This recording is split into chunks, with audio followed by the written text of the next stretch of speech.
Hello friends, welcome to my channel डीरा astrology. जो लोग मेरे चैनल पर पहली बार आए हैं उनको मैं बताना चाहती हूँ कि अभी तक मैं अपने चैनल पर कुंडली के 12 भाव के कारक तत्व यानी कि सिग्निफिकेशंस के बारे में जानकारी दे चुकी हूँ, 9 ग्रहों के बारे में बता चुकी हूँ और उन ग्रहों की दृष्टि के क्या प्रभाव होते हैं ये भी जानकारी दे चुकी हूँ। तो अगर आप इंटरेस्टेड हैं तो मेरे चैनल पर पहले के वीडियोस को रेफर कर सकते हैं। आज का हमारा टॉपिक है कि जिन जातकों की कुंडली में पहले भाव के स्वामी चौथे घर में बैठे हों तो वह क्या प्रभाव देते हैं, मतलब कि effect of first Lord in fourth house. तो देखिए, जब हम बोलते हैं कि प्रथम भाव का स्वामी चौथे भाव में है, इसका क्या अर्थ होता है? इसका यह अर्थ है कि जो ग्रह आपके प्रथम भाव पर शासन करता है, प्रथम भाव को नियंत्रण करता है या उसका स्वामित्व रखता है, वो ग्रह चौथे भाव में बैठा है। तो क्या हम ये कह सकते हैं कि जितने लोगों की कुंडली में प्रथम भाव का स्वामी चौथे भाव में बैठा है उनको एक जैसे प्रभाव मिलेंगे? नहीं, अलग अलग जातक को अलग अलग प्रभाव मिलेंगे, जो कि निर्भर करता है कि प्रथम भाव का स्वामी ग्रह चौथे भाव में तो बैठा है, पर आखिर वह ग्रह कौन सा है, किस राशि में बैठा है, बली है या निर्बली स्थिति में है। बली स्थिति का मतलब कि अगर वह ग्रह अपनी उच्च राशि में, मूल त्रिकोण में, स्वराशि में बैठा है, शुभ ग्रह के युति में बैठा है, शुभ ग्रह के दृष्टि में है, तो वह बली है। और यहां पर ग्रह की डिग्री भी बहुत इंपॉर्टेंट होती है, क्योंकि अगर डिग्री ग्रह की बाल्यावस्था में है या मृत अवस्था में है तो भी ग्रह निर्बली माना जाता है। तो ये बहुत देखना इंपॉर्टेंट है कि ग्रह जो है बली में है, स्थिति में है या निर्बली में है। उसके साथ युति किस ग्रह की है, शुभ या अशुभ, और उस ग्रह पर यानी कि फर्स्ट हाउस का लॉर्ड अगर फोर्थ में बैठा है तो फोर्थ हाउस में किस किस ग्रह की दृष्टि पड़ रही है। तो इन सभी फैक्टर्स को कंसिडर करके ही हम एक प्रिडिक्शन दे सकते हैं। तो जब first Lord in fourth house के प्रभाव की हम बात करते हैं तो ये इंपॉर्टेंट है कि हमें फर्स्ट हाउस के कारक तत्व भी पता होने चाहिए और फोर्थ हाउस के भी कारक तत्व पता होने चाहिए, और जो ग्रह है उस ग्रह की प्रवृत्ति और सिग्निफिकेशंस के बारे में भी जानकारी होनी चाहिए। तो देखिए, प्रथम भाव के कारक तत्व क्या हैं?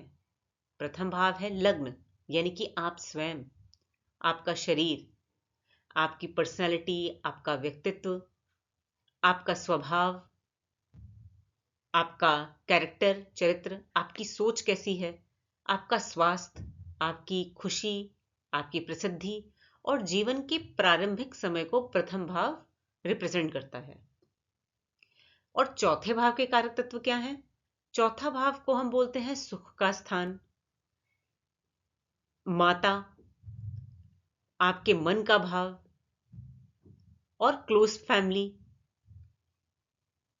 और इनिशियल लेवल की एजुकेशन, प्रॉपर्टी, जमीन, घर, व्हीकल और एग्रीकल्चरल लैंड।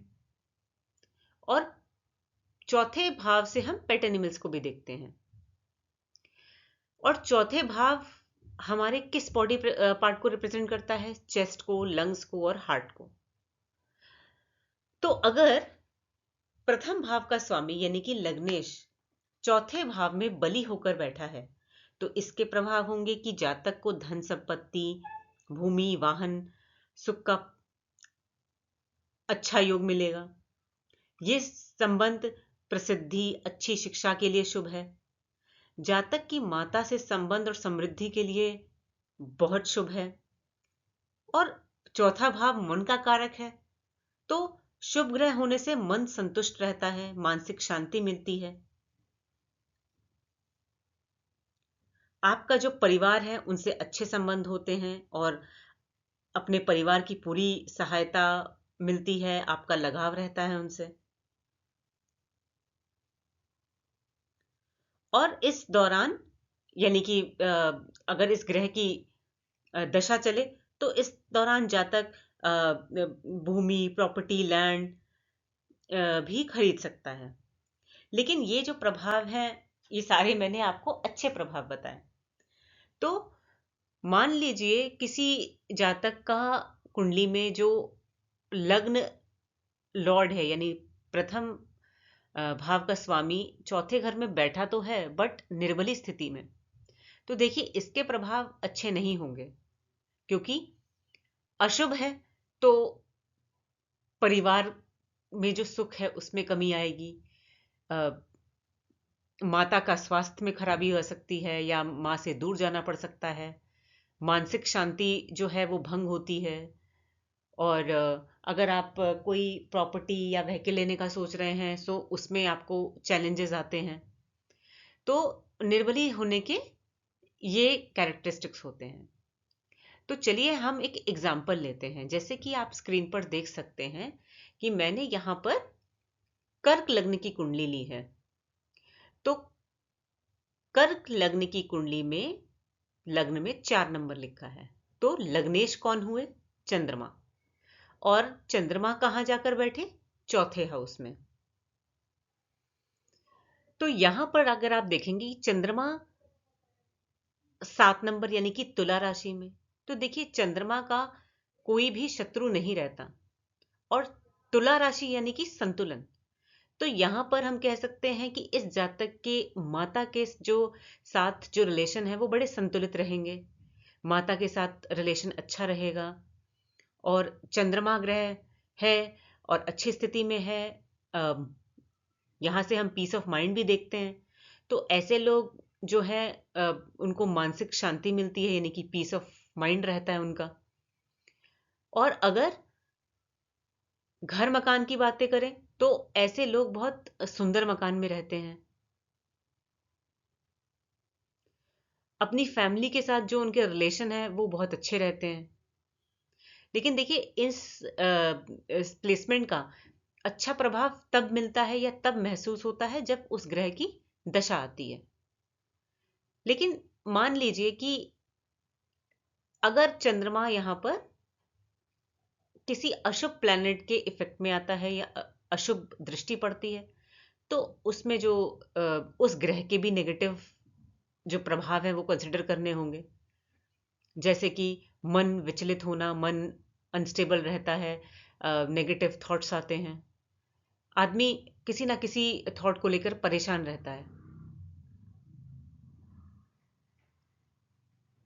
माता के साथ संबंध अच्छे नहीं रहते, या किसी जॉब के सिलसिले में माता से घर से दूर भी जाना पड़ सकता है।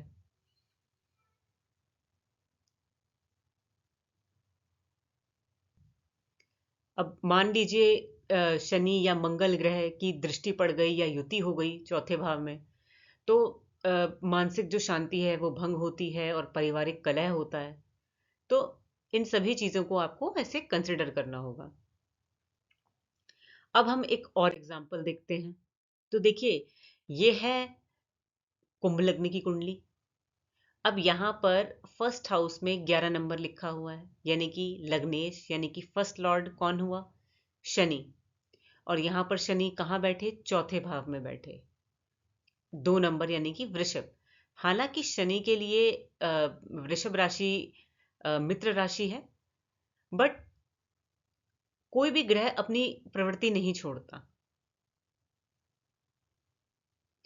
तो जब शनि यहां पर बैठेंगे तो देखिए वो लग्न के तो स्वामी है ही, बट 12वें हाउस का भी रिप्रेजेंटेशन है। और 12th हाउस होता है आपके एक्सपेंसेस का, खर्चों का, फॉरेन से रिलेशन।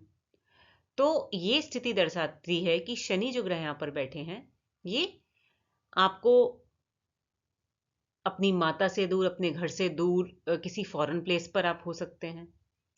और माता के साथ जो रिलेशनशिप है वो इफेक्ट हो सकते हैं, कोई बहुत अच्छे रिलेशन नहीं रहते या माता से अलगाव रहता है। अब चौथा हाउस आपके घर, मकान, प्रॉपर्टी का भी है, लेकिन शनि ग्रह जो है वो कारक हैं डीले के भी। तो आप अपना घर, मकान, प्रॉपर्टी, व्हीकल सब खरीद तो पाएंगे, क्योंकि इसके लिए वैसे पर्सनल कुंडली भी देखनी होगी, लेकिन शनि कारक हैं डीले के, तो आपको स्ट्रगल करना पड़ेगा। हो सकता है जो काम आप अपनी उम्र की 30 साल में चाहते थे करना, वो आपको 40 में मिले, तो ये प्रभाव मिलेंगे। और शनि चौथे भाव में है, तो थोड़ा सा आपका परिवार में जो है वो रिलेशनशिप इफेक्ट करेंगे। आप अकेले रहना चाहेंगे। और ये स्थिति ये दर्शाती है कि आपका पैसा जो है वो अपने घर, मकान या महत के ऊपर खर्च हो रहा है। अब इसके भी प्रभाव चेंज हो सकते हैं। अगर शनि के साथ कोई और ग्रह भी बैठा हो, तो हमें उस ग्रह की प्रॉपर्टी भी देखनी होगी, और वो ग्रह किन भाव का स्वामी होकर यहाँ पर बैठा है वो भी चेक करना होगा। तो आई होप कि आप कॉन्सेप्ट समझ गए होंगे जो मैं समझाना चाहती हूँ। तो ये थी जानकारी जब पहले भाव का स्वामी चौथे भाव में बैठा हो। तो मेरा नेक्स्ट जो वीडियो है वो होगा जब पहले भाव का स्वामी पांचवें घर में हो। तो अभी मैं ये वीडियो यहीं ख़त्म करती हूँ। बाकी अगर आपको मेरा वीडियो अच्छा लगा हो, मेरी दी हुई जानकारी अच्छी लगी हो, तो मेरे वीडियो को लाइक करें, शेयर करें और सब्सक्राइब भी करें, ताकि जब भी मैं कोई नया वीडियो डालूं तो आपके पास ऑटोमेटिक अपडेट आ जाए। आज के लिए इतना ही। Thank you.